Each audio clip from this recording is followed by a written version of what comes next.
Hello, my name is Nate Riggs, and I'm with NateRiggs.com, and I'm joined today by my friend Mark Schaeffer, who recently wrote this wonderful book, Return on Influence. It's one of the very first books to kind of cover the topic of online influence that we know of today. So thanks for joining me, Mark. My pleasure, Nate.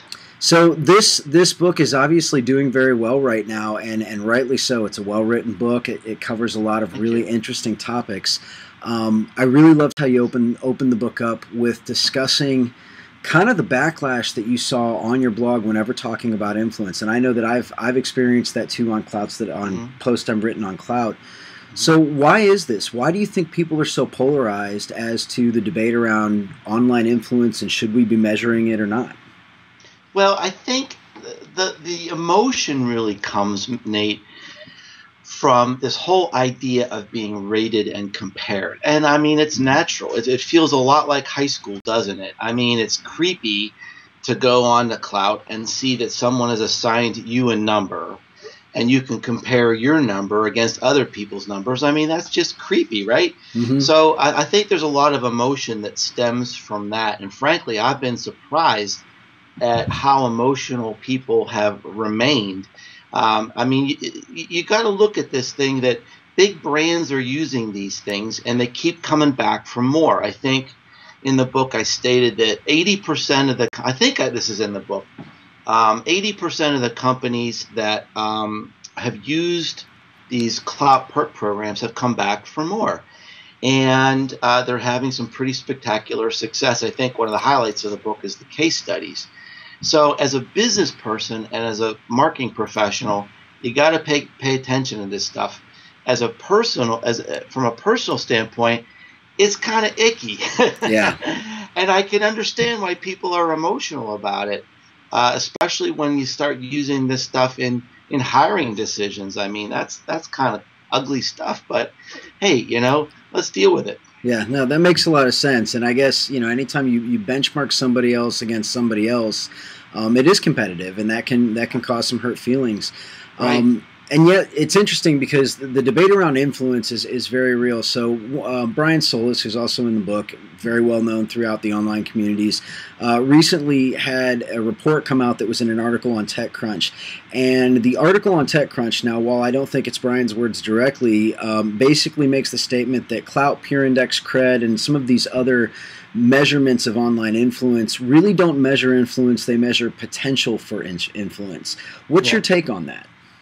Well, let's step back. Let's just step back and talk about exactly what Klout does, and then we'll go into the report. And I read the entire altimeter report, which is the Brian Solis report that you're talking about. Okay, so a lot of people say, well, Klout can't measure influence. It's not a measure of influence. Of course it's not a measure of influence at your home or at work or with your children or with your friends, okay? So what does Klout do? It only does one thing. It measures how does content move through a system and how do people react to it. That's it. Okay. Now, that may seem very simple, excuse me, but it's actually extremely complicated. And some of these algorithms are very, very complex because they're looking at influence. The way they look at influence on Twitter is different than Facebook, is different than LinkedIn. It's different by region of the world. And now they're even starting to look at individual interactions. So it's very, very complex, okay? But that's all it's measuring is, can you move your content and are people reacting, all right? If you move your content and people react, your Klout score will be high. If you go on vacation, your Klout score goes down, all right? Because you're not sharing content. It's not being reacted to. So the altimeter report is actually, it contradicts itself. There is one, and again, this is a report written by Brian Solis and somebody else. So I don't know how much Brian actually wrote versus how much is somebody else. But of course, it is his report. His name is on it. But it absolutely contradicts itself. There is a statement in there that says, can Klout measure influence? No. I mean, that sentence is there. Then later on in the report, it talks several times about measuring influence, how important it is. In some of these articles that I've read, Brian is making the distinction between, yes, Klout can measure the potential to influence instead of actual influence, right? Well, I mean, it's a fine line, but the thing is, I disagree, because if Brian obviously is buying in to the fact that Klout is an indicator of something. It's an indicator that, yes, you can successfully move content. The thing is, you have to be moving the content. People have to be reacting for you to have a high Klout score. So it's not a measure of potential influence. It's a measure of what you're doing right now, in the moment. If you're not creating content, sharing content, and people are reacting to it, then your Klout score is going to go away. So it is a measure of activity, not potential of activity, but of activity. And the thing that's ironic about this, and I know Brian a little bit. It's so funny because if we didn't live in a world right now where we could create content and get people to react to it, who would have heard of Brian Solis? I mean, where would Brian Solis be 5 years ago or 10 years ago? I'm sure he'd be very successful. He's an extraordinarily bright guy, but his claim to fame is creating content that moves. Absolutely. That is his source of influence.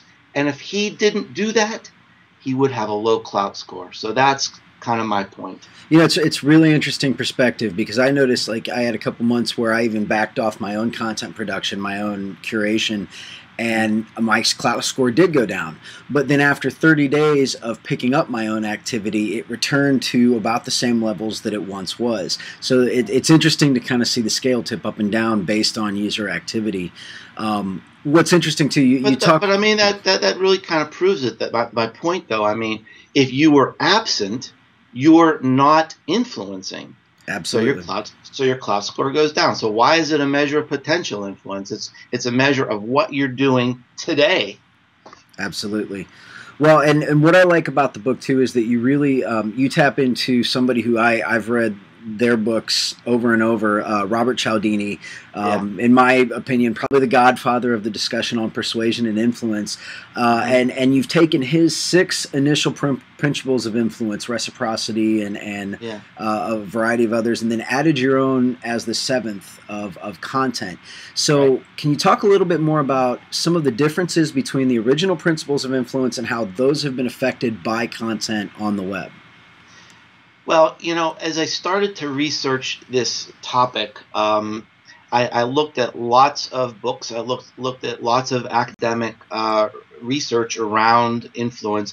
And as you said, where I really settled was on Dr. Cialdini. I mean, his work is just so important. The man immersed himself in this. He took 3 years of his life to write his first book and kind of go undercover to explore the sources of influence in the offline world.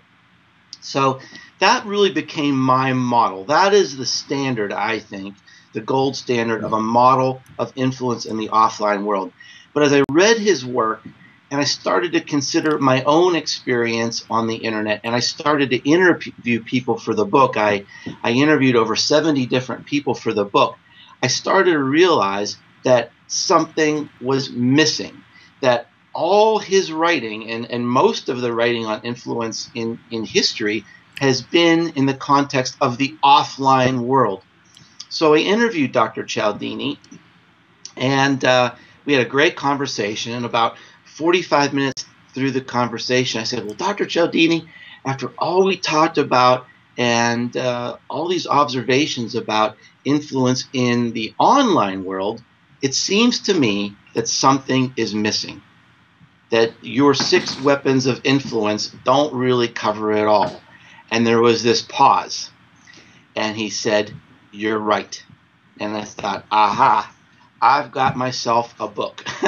Nice. Because, and he was so kind, and he really encouraged me to pursue this line of thinking. But the internet has changed things. And I spend the first half of the book really examining what are these traditional notions of influence, and how does it show up differently in the online world? And then there's this special consideration of content, which, as I said, it couldn't have happened just a few years ago. I mean, this is such an amazing time where we have global access to free real-time communication.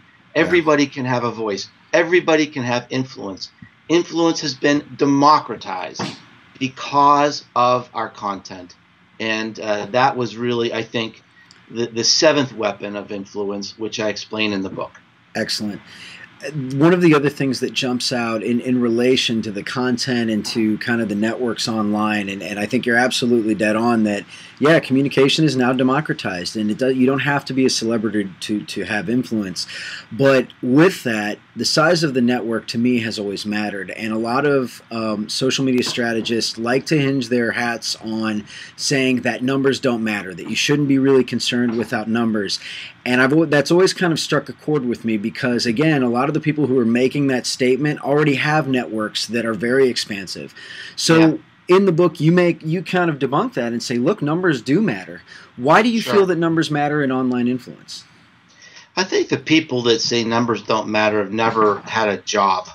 I think they've never worked in a company before because let's just say, look, I mean, it's a numbers game. Everything's a numbers game. If you've got a business and you're trying to develop sales leads, you've got to make a lot of calls. You've got to have a big network and a big audience for something to happen. Mm-hmm. A very small percentage of the people that you know are going to turn into leads.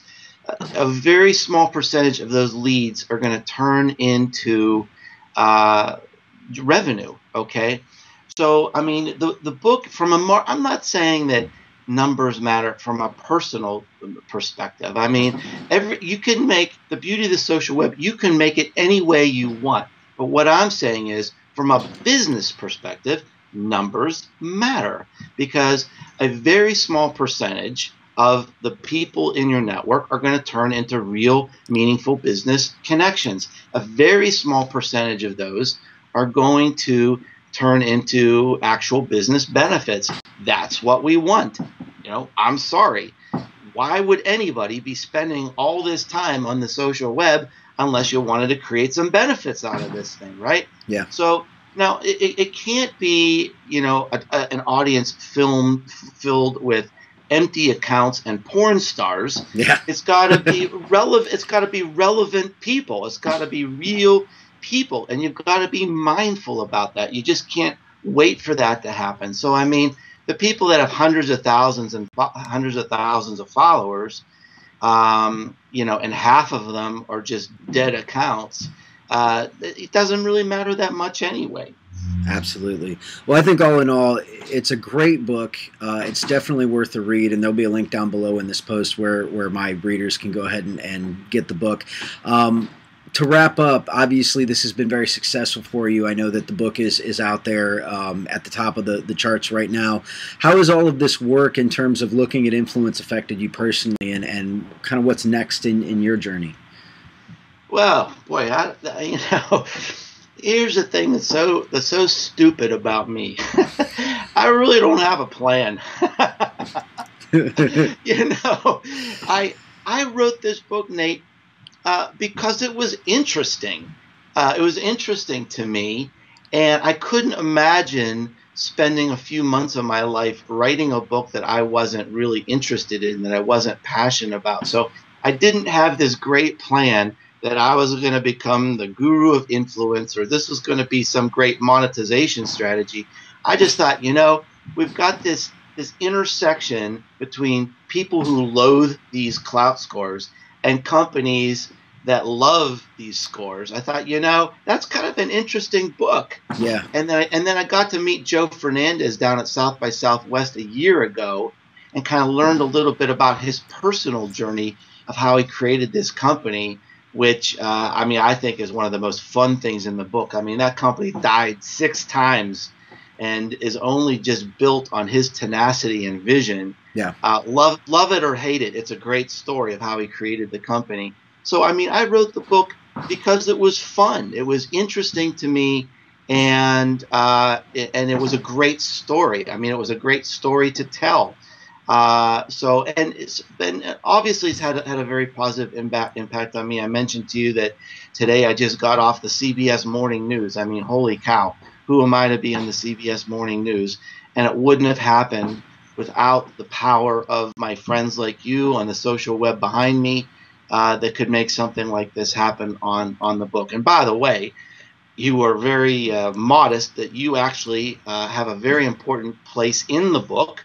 I appreciate you have a very important part in the book. So let's let all your fans and followers know that you were a great contributor to Return on Influence, and I appreciate that. Well, I appreciate your inclusion, and again, I very much enjoyed reading the book, and I wish you all the best of luck. So safe travels, and we'll keep an eye on how this all unfolds. Thanks so much, Nate. Take care. Have a good trip, Mark.